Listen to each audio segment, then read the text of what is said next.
Hola amigos, what is up, and happy Halloween.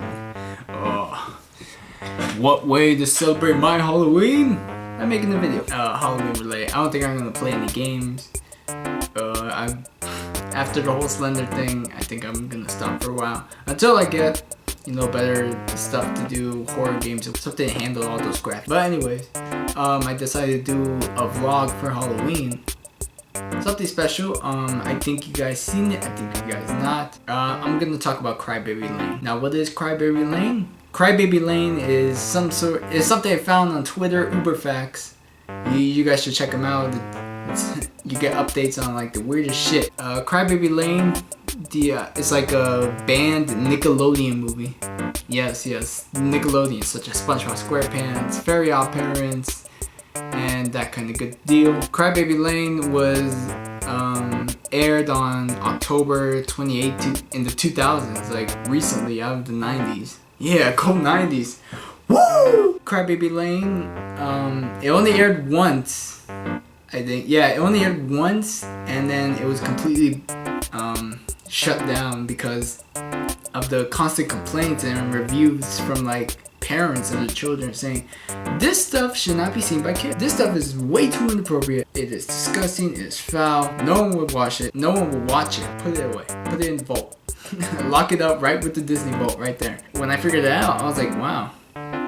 For a movie like this, for a Nickelodeon movie to get banned from ever showing again, it's gotta be good. It's gotta be good. It was not good. I mean, it was alright, but I've been laughing most of the time, just laughing most of the time by the way the story was, especially the characters, and so many other things we're gonna talk about. So I'll just start with talking about the story. It's real simple, These two brothers, Andrew and Carl, hear a story about these Siamese twins. One is good, one is bad. Bada bing, bada boom. And one gets ill, and because they share the same body, they both get ill. And the father, I don't know what happened to the mother. I think she died of birth or shock from the babies or whatever. The father cuts him in half. Yep, he grabs a big old chainsaw and cuts him right in half. He puts a good child in a proper cemetery while the bad one is left on the dirt side of the road. Crybaby Lane. It's Halloween night. The bigger brother, Carl, he wants to scare some chicks for God knows what reason, and decides to do a seance. And they just pick any random grave, and just enough, the grave is, one of the Siamese twins, the good one. They're all sitting around in the circle around the graveyard. He does his prank, all the girls scream, ah! And then the real shit happens after that, because the seance actually worked. Not because of the whole seance thing, but because they pulled like a major root that connected the heart of the twin and the living world or something like that. I really don't remember. They basically released the soul of the twin, and this I'm gonna explain right now, but later on you figure out that the two bodies were switched, which means the bad one was in a cemetery and the good one was on the dirt road. So now the bad one is released. He's causing mayhem all over town. It's up to the younger brother to save the day, because that's what kids want to see. They want to see their younger selves be heroes in the eyes of the adults. So anyways, horror movie? I think not. I mean, I watched it just to see what kind of points these parents back then had, and I could kind of see it. First of all, there are so many deaths in there. I mean, there's so many attempts at death. Let me clarify myself. I mean, we got Andrew and Carl. Andrew almost being taken out by a train by doing the stupid stunt of riding his bicycle, but then he messes up. Near the end of the movie, we got this guy, Kenneth, and driving around in like a cornfield, and the tractor is being chased after him, and the tractor gets him, and he's like literally mauled. He is almost mauled by the tractor. There's a police chase against Kenneth and Andrew, and it's just chasing him, ramming him into the field. I don't even know what's up with that. Even we got Andrew being stoned to death as he's like naked in a barnyard by Crushes. by his crush and their friend. You know, I don't think that's death at all. I think that's like social suicide right there. He's not gonna be able to walk into class Monday morning thinking like all the kids laughing at him for that. You know, in most movies we got spiders, we got skeletons, we got the zombies too. I'm thinking, watching this movie, thinking, how are they going? What kind of monster are they gonna bring in? It's worms. Worms that like grab the people by their fucking ankles and they're like telling you got to do this, got to do my bidding, and then the people are like, yes, we'll do it, and then they just get controlled like that. I mean, I could understand anything if it was like ghosts or something, but fucking worms, the things the birds carry off and eat, it's just crazy. And they're even more funnier parts because I think the worms like create like pitch black holes where each person is like brought down to like the center of the earth, where the Batoon is like hanging out, chilling in his like little dungeon, and then telling them what to do. The funniest thing I have seen in this movie was the characters themselves, really. I'm gonna start with Carl. Carl's that big stereotypical brother for every young protagonist such as Andrew, who's like a doofus. He's a big jerk. He doesn't know any sympathy, and you gotta hear the stuff he says. Oh my god. Sometimes it's just idiotic.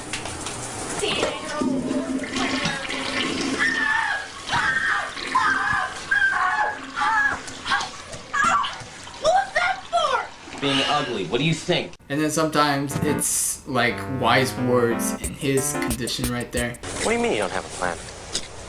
You have to have a plan. Okay, here it is. Don't think. Just be.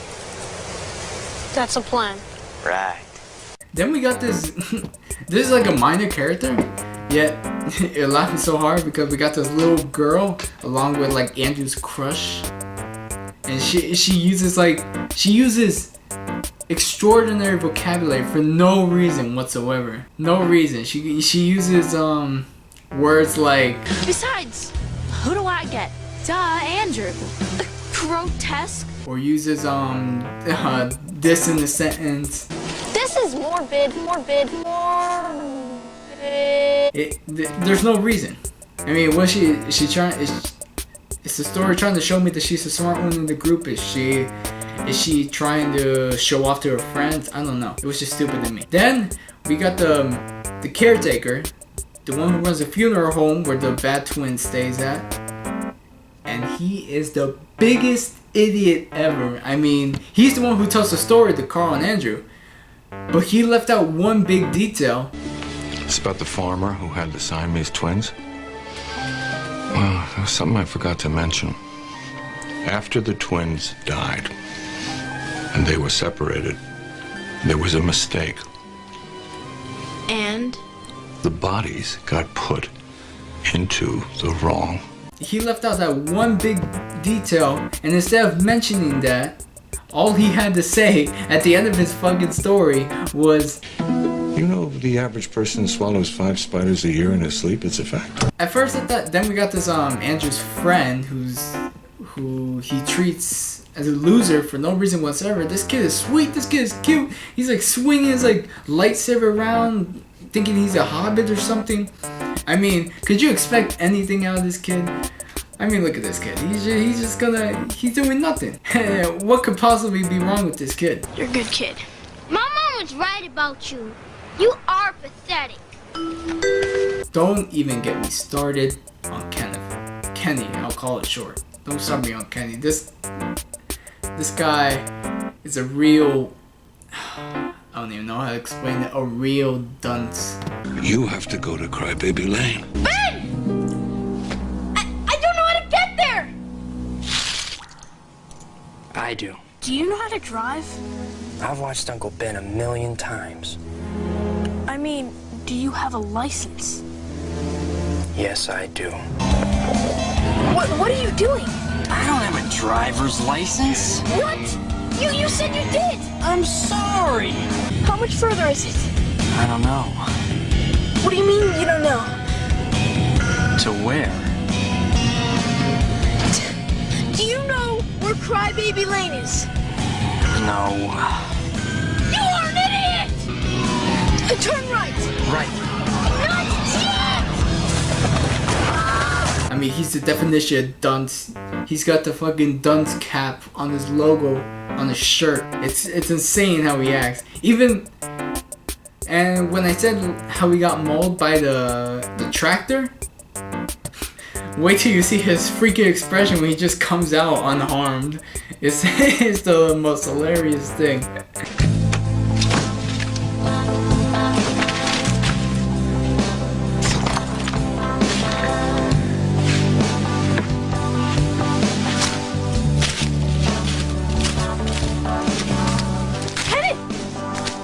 What happened?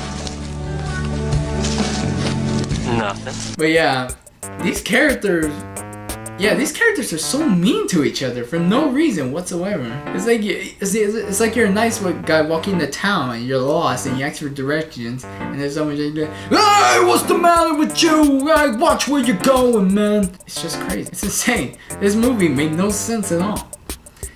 I could see why it's not appropriate for kids, but you know, I think that was in 2000 or something. I think kids are okay with it now. They're not gonna care. There's been a lot of spooky stuff in other movies, I guess. So if you haven't seen this movie, I suggest you watch it. I mean, by all means, make it like a history lesson of what not to do with your horror movies. Or pick up some elements. It's so cheesy. But anyways, guys, that's all I'm gonna say for now. So happy Halloween, guys. If you're young, eat as much candy as you want tonight because the next morning you're gonna be vomiting all that buck up. Same goes for the young adults who are binge drinking their way from a costume party. So happy Halloween, everyone. Hasta luego.